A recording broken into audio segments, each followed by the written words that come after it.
Nandito ka ngayon sa panibagong kabanata ng Spooky Serye.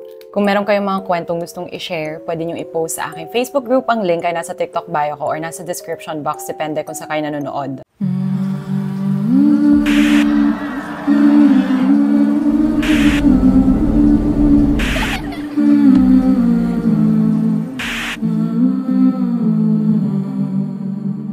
Actually, same lang ulit ang suot ko ngayon sa kahapon.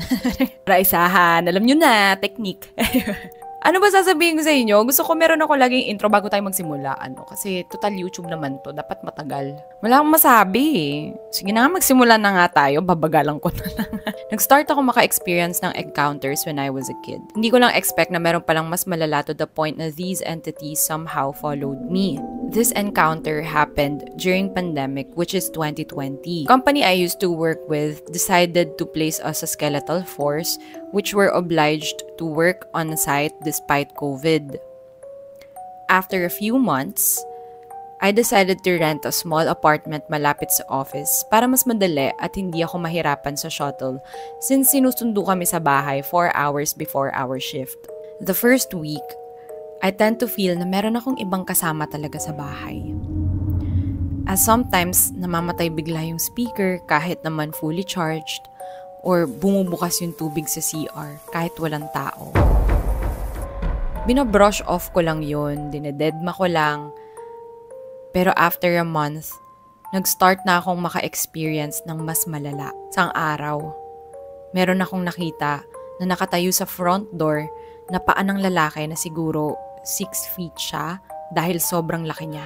One night, super saya ko dahil pumasok na yung incentives ko. Nagpapatugtog ako noon ng mga Christian songs since I'm a worship leader din sa church namin. Habang nag-e-enjoy ako, biglang nag-stop yung music at tumunog yung speaker na The Bluetooth device is ready to pair. As if someone inside the apartment turned off my Bluetooth sa phone ko. Nagsalita ako ng, "Di ka nakakatuwa." In-on ko na lang yung speaker tapos tinuloy ko na lang yung kanta sa phone ko.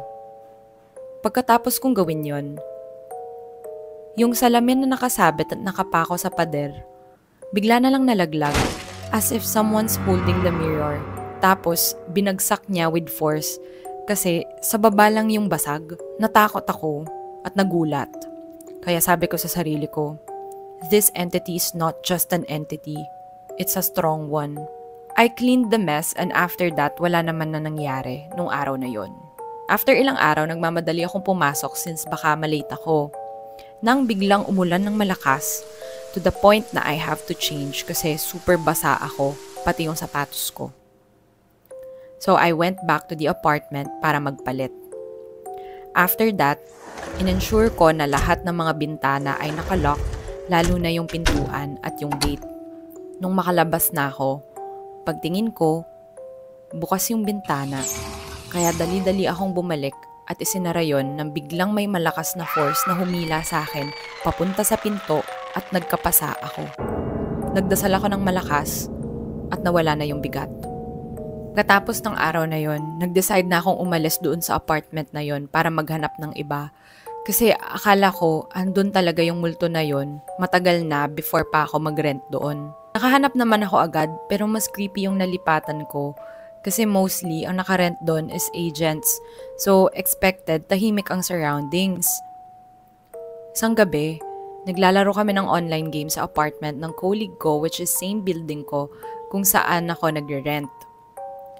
Habang naglalaro, nalobat ako so bumaba ako sa apartment ko para kumuha ng charger.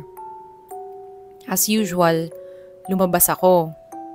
Yung itsura ng hagdanan is spiral at walang ilaw. Habang pababa ako, naramdaman ko na may sumusunod sa akin dahil yung footsteps ko parang may echo as if dalawa kaming naglalakad. So nung nandun na ako sa floor ko, nag-decide akong tumigil at maghintay ng ilang minuto para i-check kung sino ba yung sumusunod sa akin. Fast forward, pagbalik ko sa apartment ng friend ko, sabi niya sa akin, "Asan na yung kasama mo? May kasunod ka pagbaba mo eh." Ang sagot ko, "Ako lang naman yung bumaba." Ang sabi niya sa akin, "Meron, malaki nga sa'yo. Akala ko si Jun." Nagulat ako at bigla kong naalala yung footsteps nga na narinig ko. Pagkatapos ng ilang buwan, nag-decide akong umuwi na lang sa parents ko. Kasi napansin ko na may mga sudden changes sa pag-uugali ko.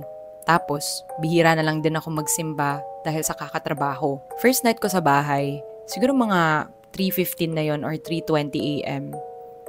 Naramdaman ko na may humiga sa kama dahil lumubog yung kutsyon kasi nakaharap ako sa dingding. Sa isip ko baka kapatid ko lang na naglalambing. Pero nag-iba yung pakiramdam ko. Paglingon ko, ang nakita ko ay isang babae. First time ko siyang makita. Tinitignan niya ako na parang hanggang kaluluwa. Tapos napakalaki ng kanyang mga mata. Parang luluwa na.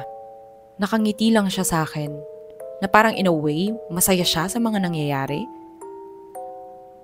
Kaya tumayo ako, nagdasal. From that experience, na-realize ko kung gaano ka-importante ang magkaroon ng relasyon sa Diyos.